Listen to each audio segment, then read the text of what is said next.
Let's hear from the government. Mustafe Onar is the president of Ethiopia's Somali region and an executive member of Prime Minister Abiy Ahmed's Prosperity Party. Like other supporters of the government, he describes the military action as a law enforcement operation against the TPLF. When I spoke to him, I began by asking him about the reports of many civilian deaths. Yeah, we are not happy with any civilian death or displacement. The government is taking maximum precautions to avoid that. But the law enforcement operation was brought by the actions of the TPLF. And as a sovereign country, Ethiopia has the right to enforce the rule of law in any part of the country. It's interesting, though, you talk about a rule of law operation enforcing the rule of law, but these are Ethiopians. It seems extraordinary that you would go to war with your fellow countrymen. Yeah, what would you do with a fellow countrymen who are hell-bent on destroying the country, dismantling the country, having sinister objectives of not allowing anybody else to live in peace once they lost power? What would you have done? I think the options that people might point to are negotiation, mediation from outside, and perhaps addressing this question of why Tigrayans feel marginalised. Well, it has been tried. Perhaps the international community and international media are not aware of the tireless efforts that have been made in the last 2.5 years to try to bring TPLF to their sense, to dissuade them from the very destructive, violent activities they were conducting in different parts of the country. Now, speaking of the marginalization of the Tigrayans, perhaps you are aware that the TPLF was in power for the last 27 years in the country. So what marginalization are we talking about? Despite having only 6% of the population, they were ruling this country for 27 years. So once they lost power and others came to power, is it right for them to say that this country cannot continue unless we are ruling it? Now, what the TPLF is saying is that they are speaking for others like me who come from the Somali region, Somali part of the country, and they want to tell everybody that regions have lost power just because the TPLF lost power at the center. So the fact is the TPLF is neither a federalist force nor a democratic party. If this is a legitimate law and order enforcement measure, then why is it necessary to shut down the internet, the phone service, the electricity? It's very hard to get a real picture of what's going on in Tigray right now.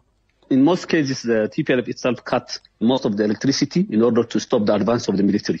So this is not something that's been orchestrated by the central government, which clearly has control of the internet. Yeah, the internet is a different matter. For a limited period of time, the government can decide to ensure that the safety of its military and its law enforcement agencies is not jeopardized. They can decide. There can be such a decision. But however, most of the blackout, for instance, the electricity, is done by the TPLF. What does victory look like then?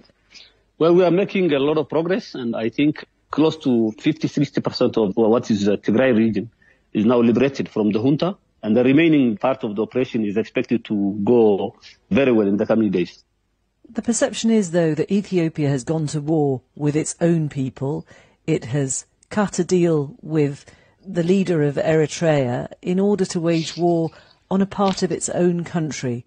Do you accept that description? That's not the perception of Ethiopians, crucially. And what matters is, at this stage in Ethiopia, the perception among Ethiopians.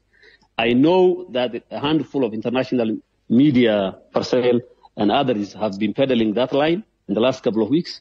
However, the perception inside Ethiopia is that the junta that has been killing Ethiopians in all parts of the country and that have now decided to make their last stand in Tigray must be brought to law. Perhaps you miss the anger of most of Ethiopians against the TPLF. The TPLF has committed unspeakable atrocities against Ethiopians when it was in power, and now that it was removed from power, it continues to sponsor violent groups in different parts of the country, and also it does not want to allow the Tigrayan people to have any other alternative political ideas. But if that's the case, isn't that essentially what appears to be the message from the central government, that it's our way or no way? No, the central government's position is that the constitution of the country must be respected. There are ways of handling political differences. Attacking the national military is not one of them. Going along and organizing elections without the approval of the federal government, the federal institutions mandated to do this is not one of them. Sponsoring violent groups in order to incite intercommunal and inter-ethnic and inter-religious conflict in different parts of the country is not a way of expressing your political views. So what should the government have done when all of this was being done by the TPLF? The TPLF left the government no room other than to enforce the rule of law. So just finally then, for a positive vision then, what would you say is Prime Minister Abiy Ahmed's vision for Ethiopia? The Prime Minister's vision and the Prosperity Party's vision, of which I am part of, is to ensure a multinational federal system in Ethiopia. Despite what the TPLF is saying, the federal arrangement will continue. We are the proponents of multinational federal system. We know what the country has gone through in the last 27 years under a false federalism. We want true federalism, and we think we have a chance of achieving that with TPLF removed from power and democratic forces coming together to lead the country. That's Mustafe Onar, President of Ethiopia's Somali region and also a member of Prime Minister Abiy Ahmed's Prosperity Party.